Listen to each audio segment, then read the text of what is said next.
السلام عليكم ورحمة الله وبركاته. بسم الله الرحمن الرحيم.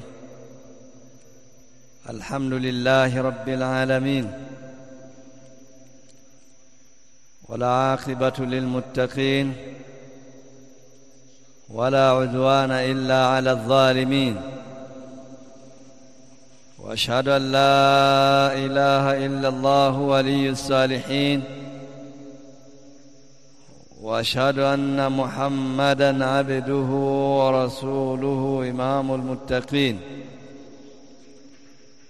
وعلى آله وأصحابه أجمعين، ومن سار على نهجه واقتفى بسنته إلى يوم الدين، وسلم تسليما كثيرا. أما بعد، baada ya kumhimidi Allah subhanahu wa ta'ala na kustaka sala na salamu zimwendee kipenzi chetu na mtume wetu Muhammad sallallahu alayhi wa ala alihi wasallam. Leo tunaanza na tafsiri ya suratu Al-Baqara, ambapo jana tulikuwa tukisoma tafsiri ya suratul Fatiha. Suratul Baqara ni sura ya pili katika mpangilio wa sura zilizomo ndani ya Qur'ani. Suratul Baqara ni sura ya pili katika mpangilio wa sura zilizomo ndani ya Qur'an. Na sura hii nazalat baada al-hijra, imeteremka baada ya hijra, mtume kuhama kutoka Maka kuelekea Madina. Walidhalika fahiya madaniya, kwa sababu hiyo sura hii ni madaniya, sababu Qur'ani imeteremka sehemu mbili tukufu. Kuna baadhi ya sura zimeteremka Makka, zinaitwa Makkiya. Kipindi kile mtume sallallahu alaihi wasallam ameanza da'wa kwa takriban miaka 13. Na kuna zile ambazo zilizoteremka Madina zinaitwa madaniya, katika ile miaka 10 aliyoishi mtume sallallahu alaihi wasallam katika mji wa Madina. Miongoni mwa sura hizo ni hii suratul Baqara. Kwa nini madaniya? Wanawachuoni wanasema kullu ma nazala ba'da al-hijrati fahuwa madaniyun, wa kullu ma nazala qablaha fahuwa makkiyun. Kila kilichoteremka katika aya au sura baada ya mtume sallallahu alaihi wasallam kuhama kutoka Maka kwenda Madina, sura hiyo au aya hiyo itaitwa madaniyun, na ile ambayo iliyoteremka kabla ya kuhama, sura hiyo au aya hiyo itaitwa makkiyun. Na kuna kauli nyingi, lakini hadha alqawl huwa as-sahih. Kauli ile ya kwanza na yenyewe ni kauli, lakini kauli hii ya baada ya hijra na kabla ya hijra ndio kauli sahihi. Kwa nini? Lianna al-ibrata bizaman la bil makan. Sababu zingatio sio sehemu iliyoshuka hiyo aya, mazingatio ni wakati iliposhuka hiyo aya. Kwa hiyo aya nyingi zilizoshuka zikawa zimeandikwa madaniyun, hizi zimeteremka kabla ya hijra, baada ya hijra, na aya nyingi zilizoshuka zikaandikwa zilizoshuka baada ya hijra zimeandikwa zinaitwa madaniyun, na sababu ni hii ambayo tulioitaja. Katika jambo lingine ambalo mnatakiwa mlijue ni kwamba sura nyingi ambazo zilizoteremka Madina, ghalibu suwari al-madaniyah, sura nyingi zilizoteremka Madina au zilizoteremka baada ya mtume kuhama, yakunu fiha tafsilun akthar min as-suwar al-makkiyah. Sura hizo vile vipande na zile aya, yani aya zinakuwa fupi fupi, aya zinakuwa fupi fupi zaidi kuliko zile ambazo zilizoteremka Maka, ambazo ziliteremka kabla ya hijra. Tafsilun maana yake ni alfaslu baina al-aya wal aya, vitenganisho baina ya aya na aya nyingine unakuwa vingi katika sura moja.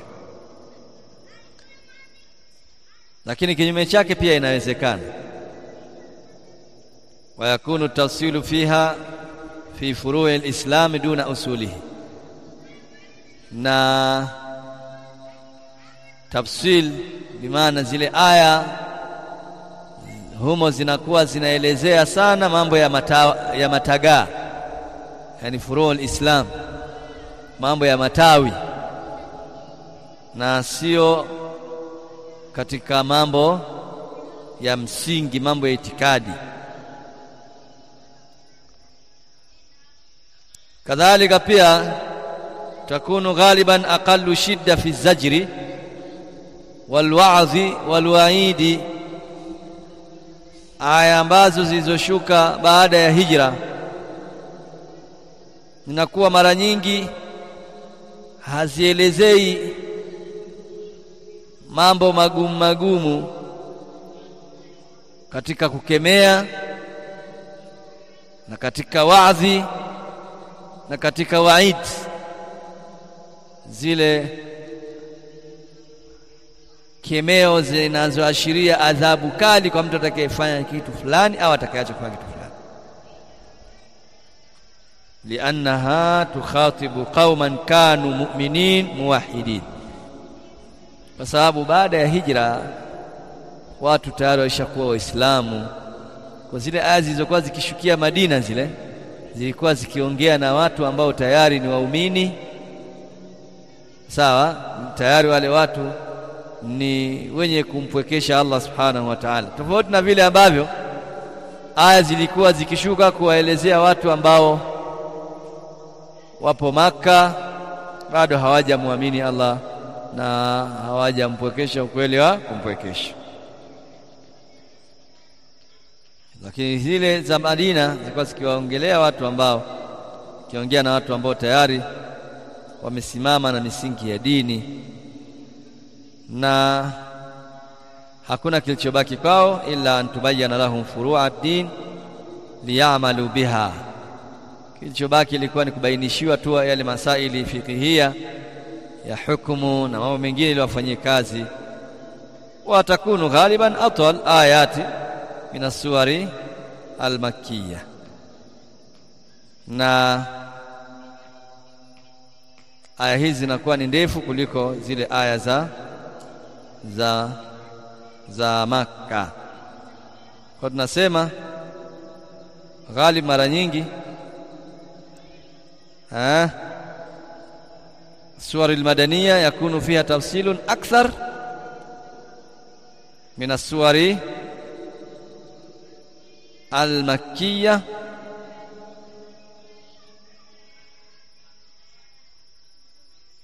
ghalibi ya sura za zilizoteremka baada ya hijra, vile vipambanuo baina ya aya na aya vinakuwa ni vingi zaidi kuliko sura zilizoteremka Makka, lakini wakati huo huo aya zake zinakuwa ni ndefu. Maana ikuta suratul Baqara ni sura ya Madina, aya ndefu, lakini pia aya zenyewe ni nyingi. Katika sura ambazo zenye aya nyingi katika suratul Baqara katika Qur'ani ni surati al-Baqara, na takriban 280 na kitu. Na kisha tunaanza na tafsiri. Bismillahirrahmanirrahim. Bismillahirrahmanirrahim, aya hii imetanguliwa kuelezewa jana, au kama sio jana, juzi tulipokuwa tumeanza kutafsiri surati al-Fatiha. Alif Lam Mim ndio aya ya kwanza katika surati al-Baqara. Alif Lam Mim. Kauluhu alif lam mim, hizi ni herufi tatu: alif, lam na mim. Na alif lam mim ni herufi tatu zilizomo katika zile herufi za hijai, hurufu hijaiya. Hurufu hijaiya ni zile kaida ambazo huwa tunawasomesha watoto mwanzoni kabisa ili kuijua Qur'ani. Katika herufi kuna alif, unakuja na utana na lam, sawa, kisha inafuata mim. Nini maana hizi herufi tatu? Alif, lam wa mim.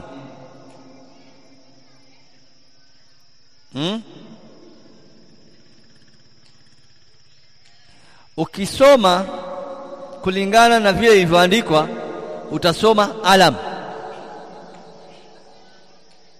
Alam. Lakini ukisoma kulingana na majina ya zile herufi utasomaje? Alifu, lam, mim. Nini maana ya herufi hizi tatu? Wanawachuoni katika herufi hizi wametofautiana katika kuziletea maana yake.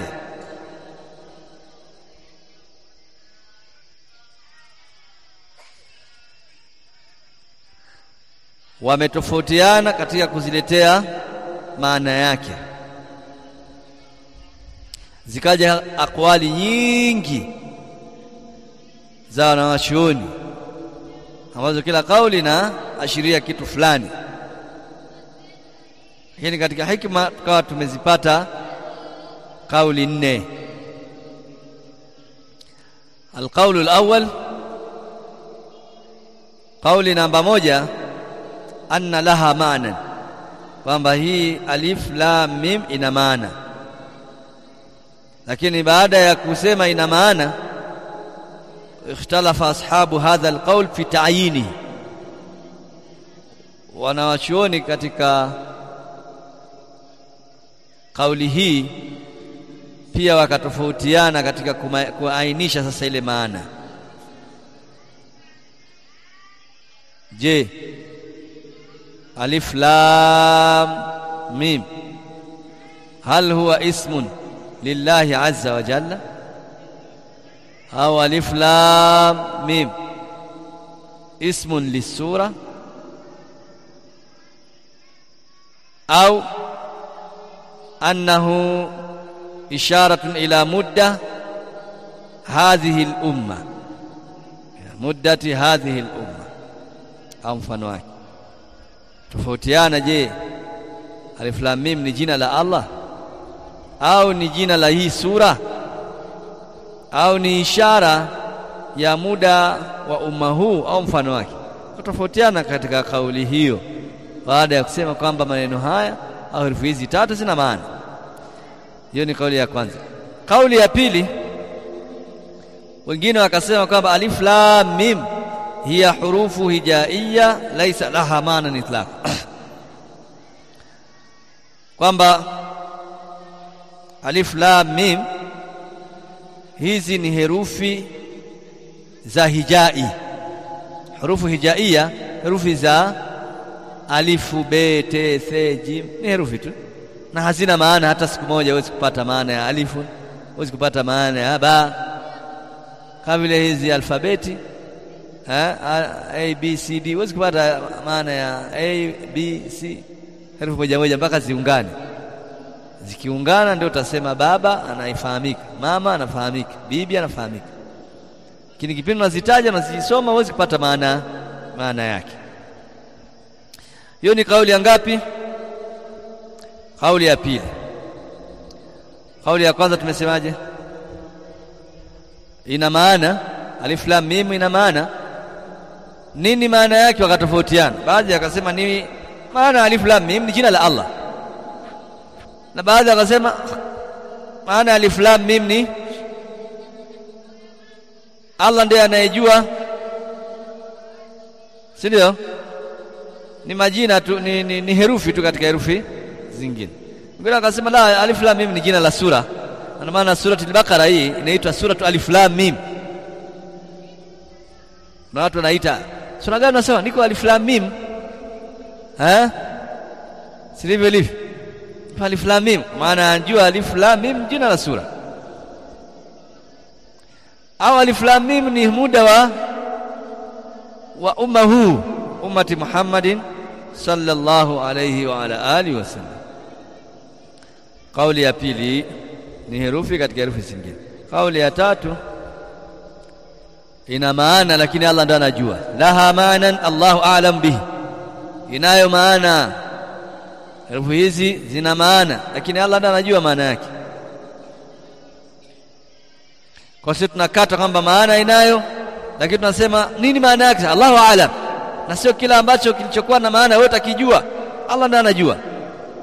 Kwa sababu wanaosema hivyo, kwa sababu wanasema al-Qur'anu la yumkinu an yunazzala illa bimaana, Qur'ani haiwezi kuteremshwa isiyokuwa kwa maana.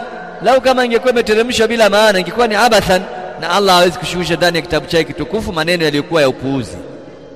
Kwa lazima hiyo na maana, lakini sisi hatujui, tunaigemeza maana yake kwa Allah na tunaendelea mbele. Kauli ya nne, atawakufu, tunasimama msimamo wa kuto kusema chochote. Sawa? Natawakafu wala nazida ala tilawatiha, na wala hatuzidishi zaidi ya nini? Ya kusoma tu. Bismillahir Rahmanir Rahim, alif lam mim, dhalika alkitabu la raiba fihi hudan lilmuttaqin. Kwa tukisema bismillah tunatafsiri. Alif lam mim tunaisoma tu lakini hatuitafsiri. Sawa? Dhalika alkitabu la raiba fihi tunatafsiri. Tunaambia kwa nini hujatafsiri? Sasa ana mutawaqqifun, mimi nimesimama, sisemi ina maana wala sisemi haina maana kwa sababu sijui. Nikisema ina maana sijui maana yake. Nikisema haina maana, maana yake ni kwamba nimesema kwamba Qur'ani imeletwa alafu haina maana, ni upuuzi. Kwa hiyo mimi natawakafu, nasimama, ila naisoma kwa sababu tayari ni Qur'an na ipo ndani ya Qur'ani, kitabu cha Allah subhanahu wa ta'ala, surati al-Baqara. Tunafahamiana? Kiniuliza mimi nakwambia Allahu a'lam, sijui, na mimi nimetawakaf. Kwa nini umeisoma? Ndio nimesoma kwa sababu ipo, nimesoma kwa sababu ipo. Sawa? Na Sheikh Ibn Uthaymeen rahimahullah ta'ala akasema wa asahhu al-aqwali fiha al-qawlu ath-thani, kauli sahihi zaidi katika hizi kauli nne ni kauli ya pili, wa huwa annaha hurufun hijaiyya, na hiyo kauli ni kwamba alif lam mim ni herufi za hijai, laisa laha maana ala al-itlaqi, haina maana moja kwa moja. Wa hadha marwiyun an Mujahid, kauli hii imepokelewa kutoka kwa Mujahid. Wa hujjatu hadha al-qawl, na hoja ya kauli hii anna al-Qur'ana nazala bi lughati al-arab, kwamba Qur'ani imeshuka kwa lugha ya Kiarabu. Wa hadhihi al-hurufu laysa laha ma'nan fi lughati al-arabiyya, na hizi herufi za hijaia hizi hazina maana katika lugha ya Kiarabu. Sawa? Hazina maana katika lugha ya Kiarabu. Mfano ukisema soma herufi za hijai. Ya kwanza inaitwa nini, maana yake? Haina maana. Soma ya pili, da'u. Nini maana yake? Haina maana. Soma ya tatu, ta'u. Nini maana yake? Haina maana. Soma nyingine, tha'u. Nini maana? Haina maana. Jimun, ha'un. Haya kadhalika hurufu hijai zote hizi tuzisoma ni herufi za alif. Alifun, ba'un, ta'un, tha'un, hazina maana. Tukiwafundisha watoto atuwasomeshe na maana. Au kuna mtu aliyewahi kusoma hizi herufi na maana? Hakuna. Amma kaunuhu ta'ala ikhtara hadha alharfa duna ghairihi wa rattabaha hadha at-tartib fa hadha ma la ilma lana bihi. Sawa, tumeelewana mashekh? Ama Allah subhanahu wa ta'ala kuchagua herufi tatu, akachagua alifun, akachagua na lam na mim, akaziweka hapo mwanzo wa hii sura, ikawa ndo aya ya kwanza, kinyume na herufi zingine, na akazipanga kwa utaratibu. Jambo hili sisi hatuna elimu nalo. Allah analijua, amepanga kwa sababu gani, amezichagua kwa sababu gani. Tumeelewana? Na hii ni kwa kuzingatia dhati ya hizi herufi, kwamba dhati ya alifun, lamun, mim. Alif, lam, mim. Ama binisbati lilhikma, ama wa kuzingatia hikma, Allah ana hikma gani juu ya wekaji wa herufi hizi hapa? Sawa. Ama binisbati lilhikma minha fala qawli man yu'inu laha ma'nan au fala qawli man يعين لها معنى فإن الحكمة منها الدلالة على ذلك المعنى مثل غيرها مما في القرآن. kwa kuzingatia sasa hikma ya Allah subhanahu wa ta'ala kuziweka hizi herufi kwa yule ambaye aliyezipa hizi herufi maana, hikma yake ni kujuza kile ambacho kikusudia Allah subhanahu wa ta'ala katika maana ya zile herufi, kama jinsi ambavyo alivyoweka maana katika sehemu nyingine katika aya zingine zilizokuja ndani ya Qur'ani. Hiyo ndio hikma yake. Kama tunakwambia kwamba kuna maana, zina maana gani hiyo? Hii ni maana ambayo iliyokuja katika herufi hizi, kama jinsi ambavyo ilikuja katika herufi zingine, au kama ilivyokuja katika aya zingine. وأما على قول من يقول ليس لها معنى, ama kwa yule ambaye aliyosema kwamba hizi herufi hazina maana, au laha ma'nan Allahu a'lamu bihi, au akasema kwamba herufi hizi zina maana lakini Allah ndiye mjuzi wa maana hiyo, au yajibu alaina au an natawaqqafa, au akawa amekuja na ile kauli ya tatu kwamba ni wajibu kwetu sisi tusimame msimamo wa kusema hatuna tunachokijua zaidi ya kile anachokijua Allah. Fa innal hikmata inda haula, hikma kwa hawa watu watatu, ala arjahil aqwali, katika kauli yenye nguvu.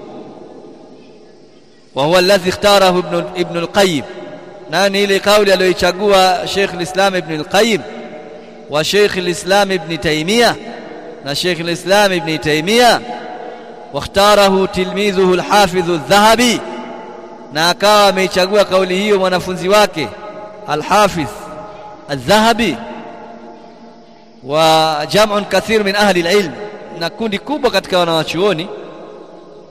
Huwa al-isharatu ila bayani ijazi al-Qur'ani al-azim, ni ishara, hikma yake inaashiria kubainisha ijazi ya Qur'ani tukufu, kwamba Qur'ani Allah subhanahu wa ta'ala ameleta baadhi ya aya kisha akawa amezifunga watu wakawa hawawezi kuzitafsiri kuleta maana. Waarabu wenye kujua lugha ya Kiarabu wakafika katika aya hizo, wakawa wamevua kofia na kusema kwamba kweli Qur'ani ina muujiza. Hii inaonyesha ijaz Qur'an, Qur'an ni muujiza. Zinakuja aya kisha mimi na lugha yangu yote niliyokuwa nayo nimezaliwa nayo, lakini siwezi kutafsiri aya hiyo. Wa anna hadha alqur'ana lam ya'ti bikalimatin au bihurufin kharijatin an nitaqi albashar, na kwamba Qur'ani hii haikuja kwa maneno au herufi zilizo nje ya yale matamko ya wanadamu. Wa inma huwa min alhurufi allati la ta'du ma yatakallamu bihi albashar wa ma'a dhalika faqad ajaza, na kuwaonyesha kwamba imekuja hii Qur'ani kwa maneno na herufi ambazo hazitoki nje ya kile anachokitamka mwanadamu, lakini pamoja na yote hayo mwanadamu kafikia sehemu akashindwa kutafsiri Qur'ani hiyo. Kwa sababu Qur'ani ni muujiza, watu wakubali kwamba Qur'ani ni muujiza. Fahadha abyan fil ijaz. Hii aya ni aya iliyopo wazi sana katika kuonyesha muujiza wa Qur'an, li'annahu law kana fil Qur'an hurufun ukhra la yatakallamu an-nasu biha, kwa sababu lau kama kwenye Qur'ani ungelikuwa na herufi zingine la yatakallamu an-nasu biha, hawaongei watu kwa herufi hizo, lam yakun al-ijazu fi dhalika waqi'a, ile ijazi ile katika Qur'ani isingelikuwepo. Lakinahu binafsi alhuruf, lakini patikana muujiza kwa herufi zile zile alati yatakallamu biha an-nas, ambayo watu wanaongea kwazo. Wama hadha faqad a'jazahum, pamoja na yote hayo ikawa Qur'ani imewashinda kuitafsiri, ikawa imewaelemea katika kujua maana yake. Fal hikmatu minha, kwa hiyo hukumu katika jambo hilo, dhuhuru ijazi al-Qur'anul Karim, ni kudhihiri ule muujiza wa Qur'ani tukufu, fi ablaghi ma yakunu min al-ibara, katika yale yaliyokuwa wazi kabisa au wazi zaidi katika matamshi. Fi ablaghi ma yakunu min al-ibara, katika yale yaliyokuwa wazi katika matamshi, katika ibara. Qalu wa yadullu ala dhalika annahu ma min suratin, kisha wakasema wanawachuoni hawa kwamba inajulisha juu ya jambo hilo kwamba hakuna sura yoyote iftutihat bihadhihi alhurufi, iliyofunguliwa na herufi hizi, illa walilqur'ani fiha dhikrun, isipokuwa Qur'ani katika sura hiyo itakuwa na utajo lazima. Alif lam mim ra, sawa, kaf ha ya ain sad, lazima Qur'ani nyuma yake itakuwa na utajo, tatajwa. Illa ba'dhu suwari alqalila lam yudhkar fiha alquran, isipokuwa baadhi ya sura chache ambazo Qur'ani haikutajwa baada ya herufi hizo, lakini dhukira ma kana min khasais alquran, lakini yametajwa katika mambo ambayo yana khasais, yanahusiana na nini, na Qur'an. Mfano katika aya hizo au katika sura hizo, surati Maryam, Allah amesema kaf ha ya ain sad, aya kwanza katika sura hii. Baada ya aya hii haikuja dhikrul Qur'an baada yake, lakini jaa fi surati khasiyya min khasais alquran, imekuja mambo maalum katika mambo ambayo yanahusiana na Qur'an. Wa hiya dhikru qisas man kana qablana, sawa. Aya iliyofuata dhikru rahmati rabbika abdahu Zakaria, na hapa alikuwa anakusudia Allah subhanahu wa ta'ala kutaja vile visa ambavyo vilivyokuwa vimetangulia kabla yetu, ambao hivi vinahusiana moja kwa moja na Qur'an. Kadhalika katika surati Rum aya ya kwanza Allah anasema alif lam mim ghulibatir rum. غلبت الروم. هذا الموضوع ايضا ليس فيه ذكر للقرآن. hii sehemu pia hakuna utaji wa Qur'an baada ya hizi herufi, lakini katika hii sura fihi dhikru shay'in min khasa'isil Qur'an, pia kuna utaji wa vitu katika vitu vinavyohusiana na Qur'an. Ni nini? wa huwa al-ikhbaru anil mustaqbal, kuelezea mambo yanayokuja. Sababu Allah aliposema alif lam mim ghulibatir rum fi adna al-ardi wa hum min ba'di ghalabihim sayaghlibuna fi bid'i sinin, anaelezea mambo ambayo yatakokuja baada yake, na Qur'ani huwa inaeleza mambo ambayo yatakokuja baadaye. Kadhalik katika surat alif lam mim ahasiba an-nasu, surati ahasiba an-nasu an yutraku an yaqulu amanna hum la yaftanun. Sura gani hiyo? Surati al-Ankabut. Pia hapa laisa fiha dhikru al-Qur'an, hakuna utaji wa Qur'an, lakin fiha shay'un min al-qisas allati huwa ahadu khasa'is al-Qur'an. Pia hapa baadaye ilikuja khasa'is za Qur'an, ambapo ni visa vya watu ambao waliotangulia. walaqad fatanna alladhina min qablihim fala ya'lamanna Allahu alladhina sadaqu ila akhiri al-aya, katika sura al-Ankabut aya ya kwanza, ya pili mpaka ya tatu. Allah anasema kwa hakika tuliwapa mtihani wale ambao waliokuwa kabla yenu, tuliwapa mtihani wale waliokuwa kabla yenu. Na Qur'ani katika mambo ambayo yanaelezewa sana ndani ya Qur'ani ni hivi visa vya watu ambao waliokuwa kabla yetu. Kwa hiyo utaona hii hali hapa inadhihirisha moja kwa moja kwamba kauli ambayo aliyoichagua Sheikh al-Islam Ibn Taymiyyah na wakaichagua wengi katika wanawachuoni ndiyo kauli yenye nguvu, kwamba anna al-hikmata min hadha, kwamba hikma ya jambo hili dhuhuru ijazi al-Qur'an fi ablaghi suwarihi, ni kudhihiri ule muujiza wa Qur'an katika sura zake nyingi zilizokuwa wazi. haithu inna al-Qur'ana lam ya'ti bijadidin min al-hurufi, kwa sababu Qur'ani haikuja na jambo jipya katika herufi zote ndio zile tunazozifahamu. wa maadhalika fa inna ahla al-lughati al-arabiyya ajazu an mu'aradatihi wa humul bulagha'ul fusaha. Pamoja na yote hayo, watu wa lugha ya Kiarabu walishindwa kupingana na hiyo Qur'ani, hali ya kuwa ni mafasaha na wako wazi katika lugha zao.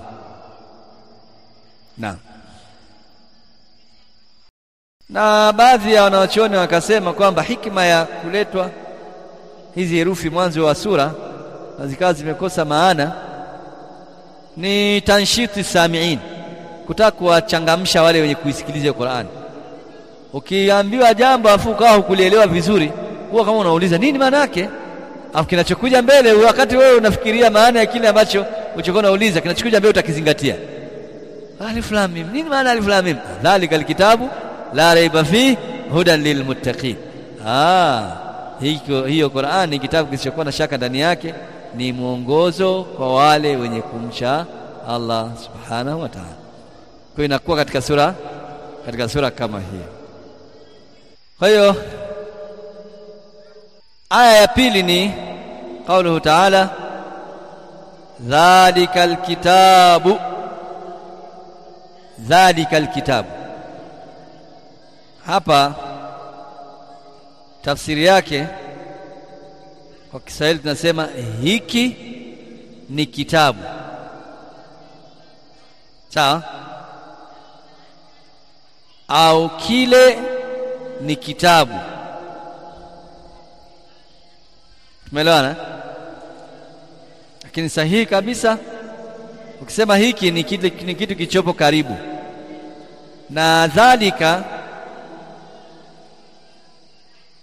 tunasema ni ishara ya kitu kilichoko mbali, kwa sababu dha ni ismul ishara. Lam iliyokuja pale dhali, sawa, dhali lilbaid, sawa, dhali alamu lilbu'd, lamu hii ni ya umbali, sawa. Kwa sababu tunapokuwa tunaashiria kitu kikiwa ni cha mbali, basi tunaleta lamu ambayo tumeileta hapa. Hii lamu inapokuja tunasema kwamba lam al-bu'd. Halafu kuna herufi nyingine pale mbele, ni herufi gani? Kafu. Kafu yenyewe ni ya kusemesha, ya kusemesha. Dhalika tunasema kafun lilkhitabi, sawa, kafun lilkhitabi, ambayo hii kafu ina lugha tatu. Kafu hii ina lugha tatu. Al-lughatul ula mura'atul mukhatab. Mura'atul mukhatab inamlinda yule ambaye anayesemezwa, anayeongeleshwa. Akiwa mmoja mwanamume, hii kafu inafunguliwa, inawekwa fatha. Akiwa mmoja mwanamke, hii kafu inavunjwa, inawekwa kisra. Akiwa ni mwanamke, sawa, tunasema akiwa mmoja mwanamke tunaweka dhaliki, sio, tunaweka kasra. Na wakiwa ni wawili, na hapa nataka nakuulizeni nini, wakiwa wawili inachanganya na nini? Inachanganywa na mimu, sawa. Kwa unachukua kafu unaweka na mimu, alafu unaiunganisha na alifu, kwa inakuwa nini? Dhalikuma, sawa sawa. Hii ni sura ya kwanza. Lakini pia katika sura hii wakiwa ni wengi wanamume, tunaichanganya na nini? Tunaichanganya na mimu. Tunasemaje? Dhalikum. Wakiwa ni wengi wanawake, kanuni nyepesi ambayo mnaisoma kila siku. Abu Ilyas, unaichanganya na nini hii kafu? Dhalikunna, unaichanganya na nuni yenye shadda, sawa. Na hii ndio lugha fasaha. Hii ndio lugha fasaha, na hii ni sura ya kwanza.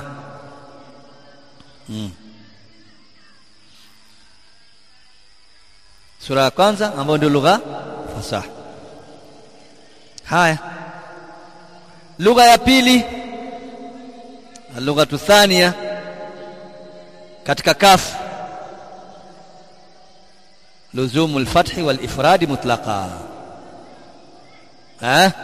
Kafu hulazimiana na fatha na hulazimiana na umoja moja kwa moja, sawa unayemuongelesha ni mudhakkar au muannath au muthanna au jam'. Utasema kwa mwanamume dhalika, kwa mwanamke dhalika, kwa wawili dhalika, kwa wengi dhalika. Umeelewana? Hiyo ni lugha ya pili, lakini sio lugha fasaha. Sio lugha fasaha ili kwamba ni fusaha kabisa, la. Lakini lugha ipo, katika lugha ya Kiarabu, na ukisema unaeleweka. Lugha ya tatu ya kafu, kafu hii kafu antakuna bil ifrad, inakuwa kwa ifradi, kwa umoja. Sawa kana al-mukhatab wahidan, sawa anayeongeleshwa ni mmoja au zaidi ya mmoja, sawa. Na inakuwa maftuhatan fil mudhakkari maksuratan fil muannathi, sawa. Inakuwa inatiwa fatha kwa mwanamume na inatiwa kasra kwa mwanamke. Kwa utasemaje ukiwa unamongelesha mwanamume? Dhalika. Na ukiwa unamongelesha mwanamke? Dhaliki.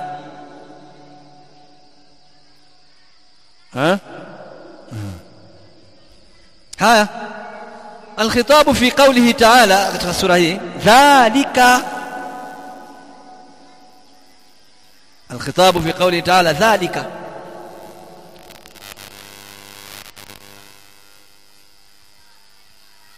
لكل مخاطب يصح أن يوجه إليه الخطاب، والمعنى ذلك أيها الإنسان المخاطب. خطاب iliyokuja hapa katika Qur'ani alif lam mim, kisha tukasema dhalika, hii inakwenda kwa kila anayeongeleshwa, inakwenda kwa kila anayesemeshwa, ambaye inaswihi kwake yeye kuegemezewa yale mazungumzo, inaswihi kwake yeye kuegemezewa yale mazungumzo. Na Allah anapokuwa anasema huwa anapeleka mazungumzo haya kwa watu gani? Kwa waja wake. Kwa tunasema dhalika ayyuhal insanul mukhatab, dhalika ayyuhal insanul mukhatab, hicho ni kitabu, ewe mwanadamu unayeongeleshwa. La raiba fihi, ewe mwanadamu unaongeleshwa, hicho kitabu hicho, la raiba fihi, hakina shaka ndani yake. Sasa kwa sababu alkitabu huna almuradu alquran, kitabu hapa muradi wake ni Qur'an, na maana ya kitabu ni almaktubu, ni kitu kilichoandikwa. Katika lugha ya Kiarabu kitu kikija fi'al ni kama mfano useme qital, nidal, tumeelewana? Tati kadhalika bimaana ism maf'ul.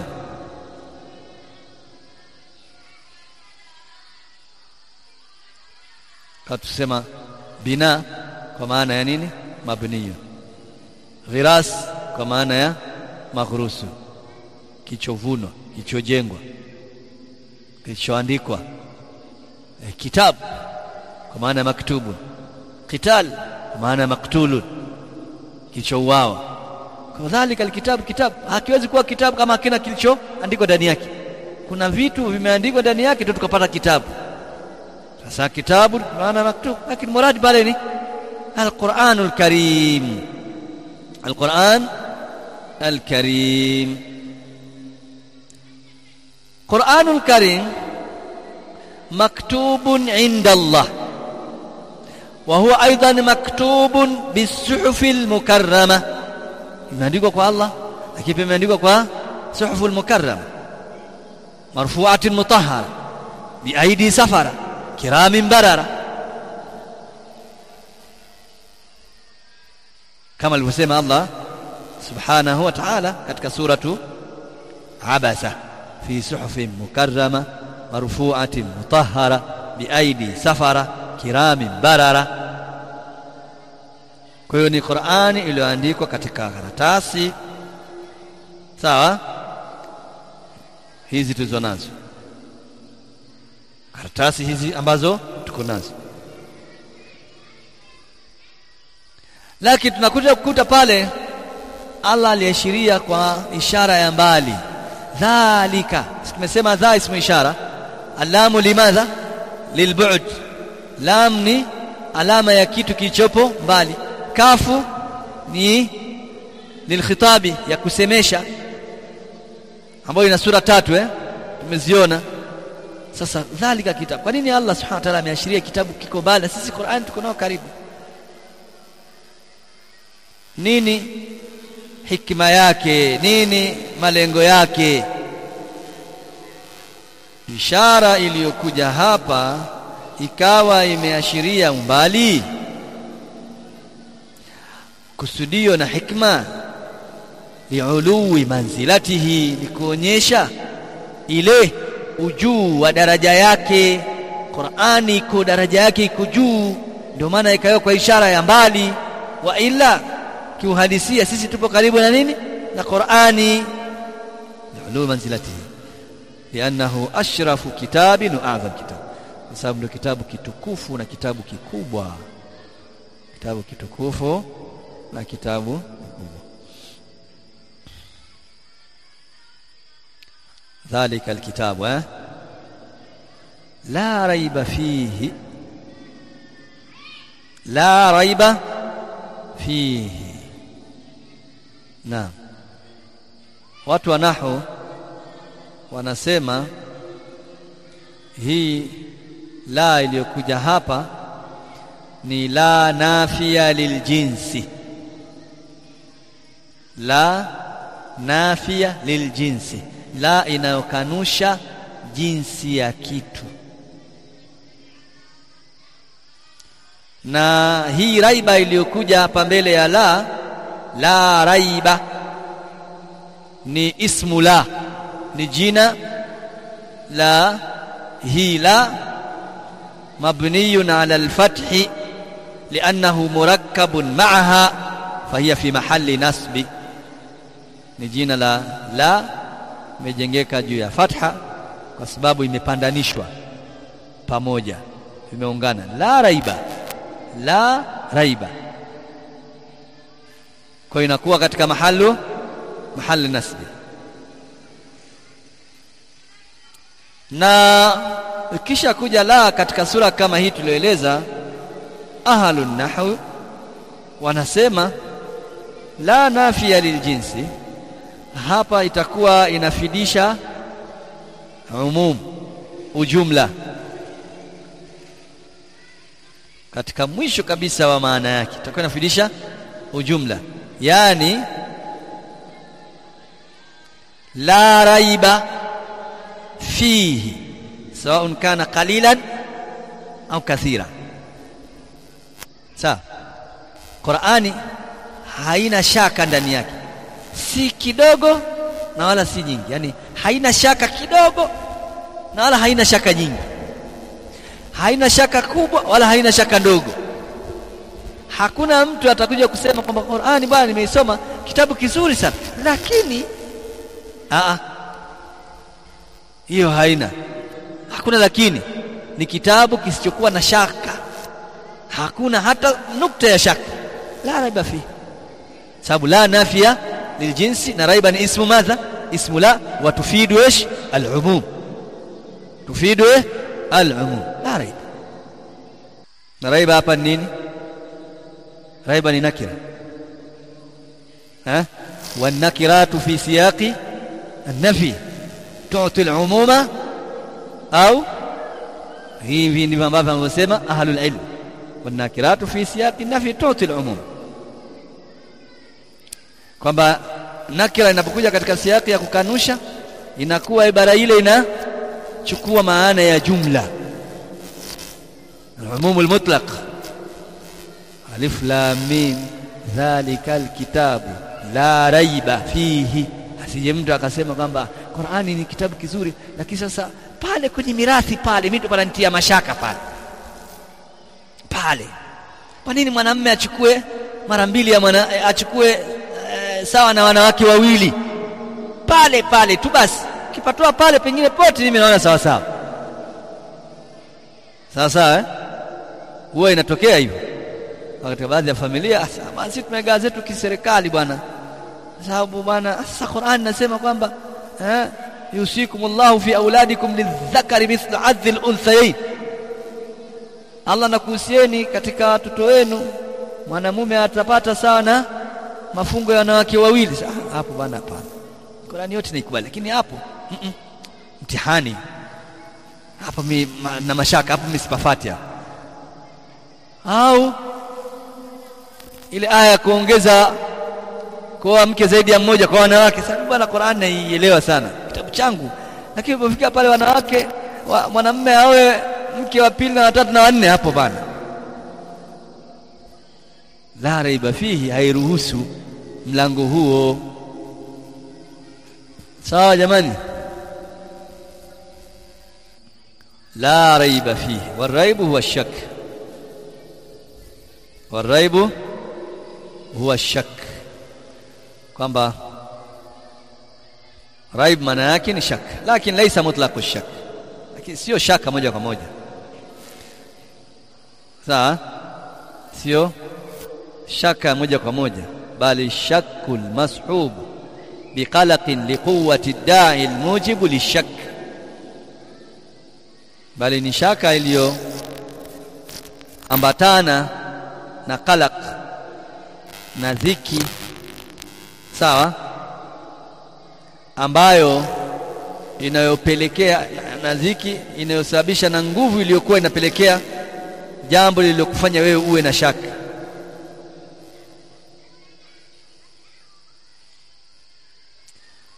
Kwa sababu nafsi huwa haitulizani na shaka hii,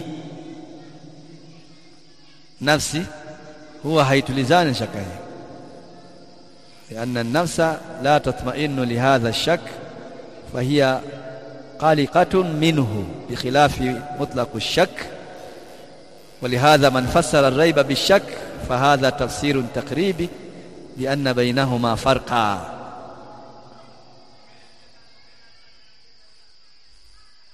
Shaka iliyokusudiwa hapa sio shaka moja kwa moja, ni shaka iliyoendana, iliyofungamana na dhiki,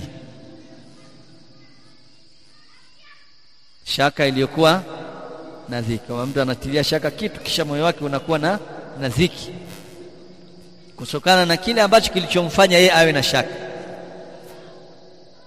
Kwa mfano, nimetoa mfano hapa wakina mama hawapendi kuongezewa mke. Wanapotilia shaka aya ile shaka inakuwa na dhiki, ndani yake wao wanakuwa kuna kitu kimewasababishia watilie shaka ile aya, watilie shaka ile aya kwa sababu wao hawapendi kuongezewa mke. Kwa sababu ya kule kutokupenda kuwa na mwenzake katika ndoa yake, sawa, ikamfanya yeye ile aya aitilie shaka. Kwa shaka ile kusudiwa hapa, ile ukanushwa hapa, ni ile shakul mahsubu biqalaqin, ni shaka iliyoambatana na dhiki iliyomfanya mtu awe na hofu, iliyomfanya mtu awe na shaka ya ile aya iliyokuwa inaelezea hukumu fulani. Na hii inatofautiana na shaka tu iliyokuwa haina kitu, inatofautiana na ile shaka ambayo ilikuwa haina kitu. Shaka iliyokuwa haina kitu chochote huku nyuma iliyosababisha wewe utie shaka, hii ni shaka nyepesi. Lakini hii iliyokusudiwa, hii nzito, hii ndio inayokusudiwa, sababu hii ndio inampelekea mtu mpaka kufikia kupinga ile hukumu iliyomo ndani ya Qur'an. Kwa dhalika alkitabu la raiba fihi. Kwa ambaye atakayesema la raiba fihi, Qur'an hichi ni kitabu ambacho hakina shaka ndani yake, hii ni tafsiri ya takribi tu ya kutaka kurubisha maana. Lakini ukiingia ndani inabidi iwe ni shaka ya aina hii, kwa sababu shaka ya kwanza na shaka ya pili, ndani ya shaka hizi mbili kuna tofauti. Mwenye shaka isiyokuwa na qalaq, huyu anaweza akakikubali kitu aliyakuwa na shaka nacho. Sasa unaweza kutilia kitu shaka ama si mazuri au mabaya ukayatumia, lakini shaka iliyokuwa na sababu ya kufanya wewe utilie shaka kile kitu, ile shaka hauwezi ukakubali ipite katika tendo lako. Kama ni hukumu, basi hiyo hukumu itakuwa ni batil. Kama ni jambo labda unataka ufanye, basi hilo jambo hutofanya kwa sababu moyo wako utakuwa na dhiki katika jambo lile. Dhalika alkitabu la raiba fihi. Angalia namna gani wanaochona na tafsiri tafsiri dakika jiddan, kisa ambacho ukiwa ni mtu ambaye yani uelewa wako ni mdogo, wewe ndio unaweza usielewe, lakini yeye ameingia ndani mpaka akufanye uweze kuelewa vizuri zaidi kuliko vile ambavyo ulikuwa ukielewa mwanzo. Sababu watu wengi wanajua dhalika alkitabu la raiba fihi, hicho ni kitabu kisichokuwa na shaka ndani yake. Basi anaenda shaka ipi? Nenda kwa mke ambaye anataka kuongezewa mke, mwambie bana dhalika alkitabu la raiba fihi, fumbeweke kuna ile aya ya kuongeza wake. Fankihu ma taba lakum minan nisa'i mathna wa thulatha wa ruba'. Ndio utajua shaka ile inatofautiana na shaka hii ambayo liko hapa. واضح؟ قوله تعالى لا ريب فيه، لا ريب فيه، هي جملة أو هي عبارة نسمى الشيخ ابن عثيمين رحمه الله تعالى هي جملة ni جملة خبرية، فالجملة خبرية، فالجملة ايش؟ خبرية، ni jumla ya habari. Kama Allah subhanahu wa ta'ala anaelezea kama Qur'ani ni kitabu ambacho kisichokuwa na shaka ndani yake, na kauli hii ndio kaulu rajih. Sawa? Na baadhi wakasema kwamba innahu bimaana an-nahi, la raiba fihi imekuja katika maana ya nini? Ya katazo. Kwa maana la raiba fihi la tartabu fihi, kama hiki ni kitabu ambacho mmekatazwa kukitilia shaka. Ukisema la tartabu fihi, sawa, ibara hii inakuwa ni kwa maana ya katazo. Na ukisema hakina shaka ndani yake, ibara hii inakuwa kwa maana ya nini? Ya habari. Lakini al-awwala ablagh, maana ya kwanza ndiyo maana sahihi zaidi. Akisema mtu akawa na swali, hizi maana mbili, moja maana gani? Jumla hii ni jumla ya habari, la raiba fihi, haina shaka ndani yake. La raiba fihi, msitilie shaka ndani yake, la tartabu fihi. Alafu nyinyi mnasema kwamba ile jumla ya habari ndiyo jumla sahihi zaidi kuliko jumla hii ya nini? Ya katazo. Nini sura ya kurajihisha kauli ya kwanza dhidi ya kauli ya pili? Jawabu, kasema Sheikh Uthaymeen, anna hadha yambani ala qa'idatin hamma fi fahmi wa tafsiri al-Qur'an. Hii tulorajihisha inajengeka juu ya kaida kubwa na kaida muhimu katika kufahamu na kutafsiri Qur'ani. Wahuwa au wahia, nayo ni annahu yajibu alaina ijra'ul Qur'an ala dhahiri, kwamba siku zote katika tafsiri ni wajibu sisi tunaotafsiri tuipitishe ile tafsiri katika dhahiri yake. Tusianze kuingia ndani na kuchokoroa vitu tukatoa vitu vingine ambavyo haviko wazi. Tuipitishe tafsiri katika ile hali ya dhahir, hali ya wazi, ambayo kila mmoja akitafsiri tutafsiri hivyo hivyo. Wa alla nusrifuhu ala anidh-dhahir illa bidalil, na tusitoe tafsiri kutoka kwenye ile hali yake ya wazi ambayo iko rahisi kuifahamu isipokuwa kwa dalili. Mfano, katika suratul Baqara kifunua aya 228, Allah anasema wal mutallaqatu yatarabbasna bi anfusihinna thalathata quru. Wal mutallaqatu, na wale wanawake waliopewa talaka, yatarabbasna, sawa, watakaa bi anfusihinna, ndani eda, thalathata quru, sawa, quru tatu. Quru tatu ni zile hedhi tatu au kuruu tatu ni zile tohara tatu. Ya kwanza, ya pili, ya tatu anakuwa eda amemaliza. Naelewa hiyo aya? Dhahiri ya hii aya ni nini? Dhahiri ya hii aya ni nini? Ni amri, ni khabari?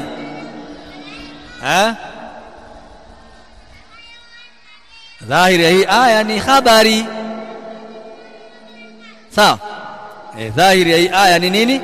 Ni habari, kwamba Allah anaelezea tu kwamba waliopewa talaka wanawake watakaa eda ya kuruu tatu. Tumeelewana? Lakini muradi wa aya hii sio habari. Waislamu mnanielewa? Mnanielewa? Muradi wa aya hii sio habari, kwa sababu kama ingelikuwa ni habari, wanawake kukaa eda ingelikuwa ingekuwa nini? Kama ingekuwa ni habari tu Allah anaelezea, wanawake kukaa eda ingekuwa nini? Ingekuwa ni khiari. Si ndivyo ilivyo? Muradi wa aya hii ni amri, lakini dhahiri yake ni nini? Ni habari. لأنه قد لا تتربص